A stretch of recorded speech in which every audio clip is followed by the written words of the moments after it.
ملکہ ترنم نور جہاں کا نام جو ہے جب بھی گونجا کرتا ہے تو بہت ساری کہانیاں بھی منظر عام پر آتی رہتی ہیں۔ میں آپ کو ملکہ ترنم نور جہاں کی زندگی کا ایسا واقعہ بھی سنانے لگا ہوں کہ ان کے اندر جو انسانیت تھی وہ ہمیشہ بیدار رہتی تھی۔ جتنی وہ اسٹرانگ قسم کی پروفیشنل خاتون تھیں، وہ اپنے کام پر کمپرومائز نہیں کیا کرتی تھی، اپنی عزت پر وہ آنچ نہیں آنے دیا کرتی تھی، اپنے سامنے کسی کو اونچا نہیں بولنے دیا کرتی تھی۔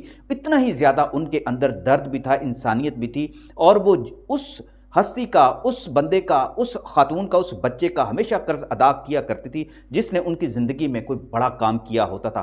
آج آپ کو جو میں کہانی سنانے لگا ہوں، جو واقعہ سنانے لگا ہوں، جو ملکہ ترنم نور جہاں کی ایک عظمت آپ اس کو کہہ لیں کہ وہ اپنے کام کو بھی نہیں بھولا کرتی تھی، لیکن اپنے اس انسانی خدمت کے کام کو بھی وہ نہیں بھولا کرتی تھی۔ اس کا اندازہ آپ کو آج کی اس ویڈیو سے ہو جائے گا جو واقعہ میں آپ کو سنانے لگا ہوں، کہ ملکہ ترنم نور جہاں کے بارے میں کہا جاتا ہے کہ انہوں نے ہیرا منڈی میں بہت زیادہ وقت گزارا۔ سب سے پہلے تو یہ بات سن لیں کہ ایسی بات ہرگز درست نہیں ہے کہ انہوں نے بہت سارا وقت گزارا۔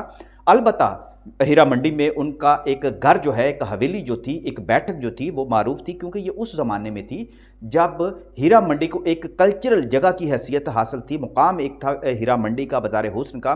وہاں تاریخ کے بڑے بڑے جو ہمارے خان تھے، یعنی کہ گائکی کے میدان میں جنہوں نے بڑی بڑی خدمات انجام دیں، یا بہت بڑے سنگر تھے، ان سب کی جو بیٹھکیں جو تھیں وہ ہیرا منڈی میں ہوا کرتی تھیں۔ لہٰذا موسیقی کے حوالے سے، ڈانس کے حوالے سے یہ جو ایک علاقہ تھا، ریڈ زون جسے بھی کہا جاتا ہے، ہیرا منڈی کہا جاتا ہے، بازار حسن یہ کہا جاتا ہے، جس کو ٹیکسالی کے نام سے بھی اب بازار کا نام جو دیا جاتا ہے، یہاں اور بھی بہت کچھ ہوتا تھا، جسم فروشی بھی ہوتی تھی، لیکن وہاں پر بیٹھنے والے ہر کوئی ایسے نہیں تھے۔ میں جب اس علاقے پر تحقیق کیا کرتا تھا، 90s کے زمانے کی بات ہے، وہاں بہت سارے لوگوں سے ملاقاتیں ہوا کرتی تھی۔ وہ ملکہ ترنم نور جہاں کی بیٹھک بھی دکھایا کرتے تھے۔ 9 گزا جو مزار تھا اس کے قریب ہی یہ وہ علاقہ تھا جہاں ملکہ ترنم نور جہاں کی نسبت سے ایک کوٹھی، ایک حویلی، ایک بیٹھک کا جو ہے ذکر کیا جاتا رہا ہے، اور بلکہ اس بازار کو بھی ملکہ ترنم نور جہاں کے بازار سے منسوب کیا جاتا رہا ہے۔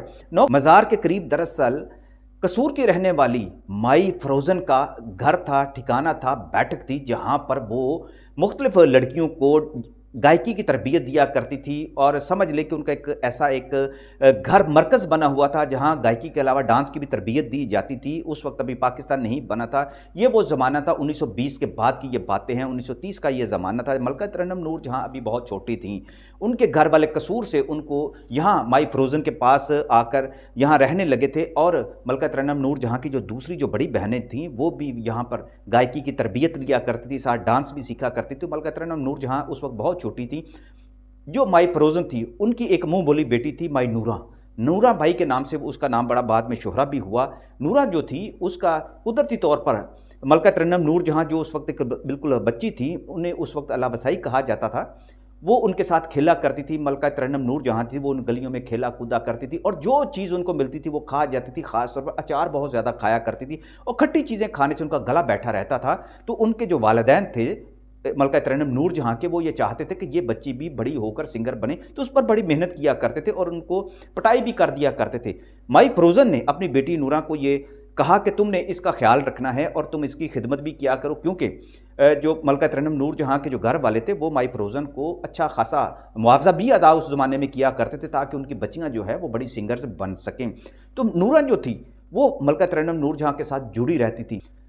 ملکہ ترنم نور جہاں کی وہ جس طرح سے نورہ نے خدمت کی، اس کا اندازہ آپ اس طرح سے لگائیں کہ وہ خاص طور پر ملکہ ترنم نور جہاں کے لیے ملٹھی کا جو کہوہ جو بنا کر ان کو پلایا کرتی تھی، ہر روز ان کو پلایا کرتی تھی، کبھی دودھ میں ڈال کے، کبھی جوشاندے کی صورت میں، اور ان کے گلے کی جو تھی مالش کیا کرتی تھی۔ وہ ایک طرح سے اس بچی کو تیار کر رہی تھی کہ وہ کسی طرح سے سنگنگ کی طرف آ جائیں۔ ملکہ ترنم نور جہاں کا مزاج کچھ ایسا تھا کہ وہ بچپن میں روتے ہوئے بھی سر میں رویا کرتی تھی۔ یہ ایک ایسی نسبت اور ایک ایسا تعلق تھا کہ پورے گھر میں نورہ جو تھی وہ ملکہ ترنم نور جہاں کا بہت زیادہ خیال رکھتی تھی، اور یہی جو قربت ان کی محبت میں بدل گئی۔ ملکہ ترنم نور جہاں بعد میں جب انڈیا چلی گئیں، تھوڑی سی بڑی ہو گئیں، تو نورہ بھی جو تھی ان کے ساتھ ہی انڈیا میں وہاں چلی گئیں، اور ساری بہنوں کے ساتھ وہ رہنے لگیں، اور ان کی وہ خدمت کیا کرتی تھی۔ ملکہ ترنم نور جہاں نے خاص طور پر نورہ کو اپنے لیے مخصوص کیا ہوا تھا کہ وہ ان کی خدمت کرتی، مالش کرتی، انہیں ملٹھی کا جو دودھ اور کہوہ جو پلایا کرتی تھی، اور یہ ایک تعلق اور دوستی اور تعلق اتنا زیادہ بڑھ کہ ملکہ ترنم نور جہاں کے لیے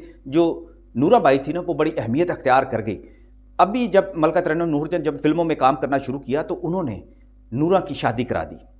नूरा की शादी कराते हुए उसका सारा एहतमाम जो था मलका तरन्नुम नूरजहां ने खुद किया था, और ये कहा था कि मैं ये चाहती हूँ कि तुम बाज़ार हुस्न में जाने की बजाय, बाज़ार हुस्न का एक हिस्सा बनने की बजाय ना, तुम अब शादी कर लो और मैं तुम्हारी शादी खुद करूँगी।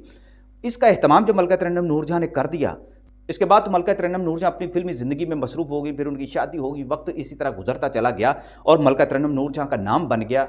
फिर वो पाकिस्तान बन गया तो वो पाकिस्तान आ गई, तो फिर नूरा बाई जो थी वो किसी न किसी तरह से लाहौर में मलका तरन्नुम नूरजहां तक पहुंच गई। ये वो दौर था कि मलका तरन्नुम नूरजहां की शौकत साहब से भी तलाक हो चुकी थी और छोटे छोटे बच्चे थे। मलका तरन्नुम नूरजहां ने नूरा भाई को अपने पास रख लिया और बच्चों की इस तरह वो कफालत भी करने लगी। मलका तरन्नुम नूरजहां को एक गमगुसार की हैसियत से भी उनका कुर्ब जो था वह नसीब हो गया। यहाँ मैं आपको एक और बात बताता चलूँ कि उसी ज़माने में मलका तरन्नुम नूरजहां जो बाज़ार हुस्न में जो उनका एक बैठक हुआ करती थी, हफ्ते में एक आध बार वहाँ पे बाज़ार हुस्न की उस अपनी बैठक में जाया करती थी, तो उन्होंने मुनासिब ये समझा कि नूरा बाई को उन्होंने उसी कोठी के अंदर, अपनी उसी बैठक के अंदर रख दिया और उनके सुपुर्द जो थी मुख्तलिफ तरह की खिदमात जो थी वो लगा दी। इसी तरह ज़माना गुजरता गया और 1965 की जब जंग हुई तो मलका तरन्नुम नूरजहां के एक नया रूप दुनिया के सामने आ गया। मलका तरन्नुम नूरजहां को अपनी ये इज़्ज़त बहुत प्यारी महसूस हुई और उन्होंने उस बाज़ार में जाना तकरीबन बंद कर दिया था। और वक्त आगे बढ़ता गया, लेकिन नूरा बाई के साथ उनकी मोहब्बत का ये आप अंदाज़ा लगाएं कि मलका तरन्नुम नूरजहां के लिए वो इतनी ज़्यादा अहमियत रखती थी, मोहब्बत उनकी बहुत ज़्यादा मिसाली, तो इस हवाले से कई तरह के वाक़यात भी जो थे मंजर आम पर आए थे। लेकिन फिर ऐसा हुआ कि मलका तरन्नुम नूरजहां को जब एक मौका मिला प्रेसिडेंसी हाउस में जाने का याहिया खां के साथ, जब उनकी कुर्बतें बढ़ी, तो एक दिन एक ऐसा हुआ वक्त आया कि मलका तरन्नुम नूरजहां को कॉल आ गई कि वहाँ पर बहुत बड़ा फंक्शन है, ईवान सदर में आपको जाना है, आगा जानी यानी कि याहिया खान साहब का हुक्म आ गया है, तो उन्हें जाना पड़ा। अब जब उन्हें जाना पड़ा तो उस रात जब वहाँ पे महफिल हुई तो उन्हें किसी तरीके से ये बात पहुँचा दी गई कि उनकी जो बड़ी फेवरेट जो नूरा बाई हैं, जो उनकी खिदमत गुजार हैं, वो फौत हो गई हैं। मलका तरन्नुम नूरजहां ये खबर सुनते ही सख्ते में आ गई।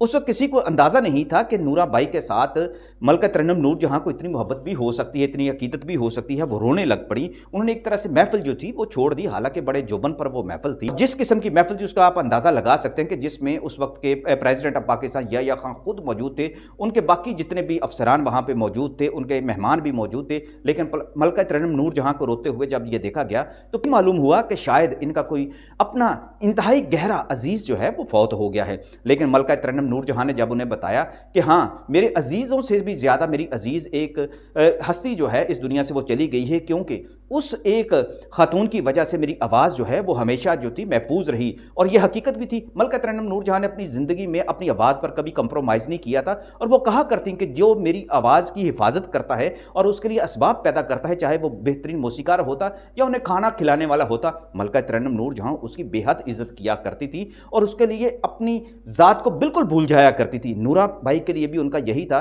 वो कहा करती थी कि मेरे लिए जिस तरह नूरा भाई ने मेरी खिदमत कर मेरी आवाज़ को बचाने के लिए मुझे मलट्ठी का दूध कावा वगैरह सब कुछ ऐसी चीज़ें खिलाया और पिलाया करती थी जिससे मेरी आवाज़ निखरती चली जाती थी। मेरे गले पर वो मालिश किया करती थी, मेरे सीने पर मालिश किया करती थी। तो मैं ये समझती थी कि मुझ पर नूरा भाई का जो कर्ज़ है। उस रात जब मलका तरन्नुम नूरजहां को वो पता चला तो उन्होंने आगा जानी से कहा कि मेरे लिए तो जहाज़ का फ़ौरन बंदोबस्त किया जाए, मैं तो लाहौर जाऊँगी। दूसरी तरफ भी आगा जानी यानी याहिया खान थे। उन्होंने कुछ सोचते हुए अपने पहली बार अपने आप को कहते हैं कि जबर किया, सब्र किया और उन्होंने मलका तरन्नुम नूरजहां को फौरी तौर पर लाहौर जहाज़ के ज़रिए भिजवा दिया गया। इसके बारे में कहा जाता है कि मलका तरन्नुम नूरजहां ने जब वो लाहौर में पहुंची तो उस वक्त सहरी का वक्त हो चुका था। वो सीधी बाज़ार हुस्न गई और वहाँ उन्होंने नूरा भाई के जनाजे के लिए, उनके कफन के लिए पूरा एहतमाम किया और अपने हाथों से उसका जनाजा जो था उठवाया था। और उनकी ये जो कुर्बानी थी, मोहब्बत का ये जो अंदाज़ है, बरसों तक जो इंतहाई गहरे जो लोग हैं, जो करीबी जो लोग हैं बाज़ार हुस्न से जो ख़ास तौर पर जुड़े हुए थे, वो लोग अच्छी तरह इस वाक़े को जानते थे। और मलका तरन्नुम नूरजहां का वो दम इसलिए भी भरा करते थे कि मलका तरन्नुम नूरजहां ने उनके साथ बहुत सारी नेकियां की थी और नेकियां करती रहती थी। बहुत सारी बाज़ार हुस्न की जितनी भी बुज़ुर्ग ख़वातीन थी, जो नायिका थी ख़ास तौर पर, या बूढ़ी जो गायिका थी, उनके लिए उन्होंने वजीफ़े लगा रखे थे। इसलिए जब मैं कभी 90s के बाद अपनी रिसर्च के लिए उस बाज़ार में जाया करता था तो कई कहानियाँ मेरे सामने आया करती थी। मैं तो बड़ी एहतियात से अभी कुछ कहानियाँ खोल कर आपके सामने रख रहा हूँ कि बड़े बड़े अजीम लोग भी जो इस बाज़ार से निकल कर गए, उनके अंदर इंसानियत दरअसल मौजूद थी और उनका करैक्टर बोला करता था जो इंसानी बुनियादों पर था। उनका ये रूप बिल्कुल मुख्तलिफ हुआ करता था।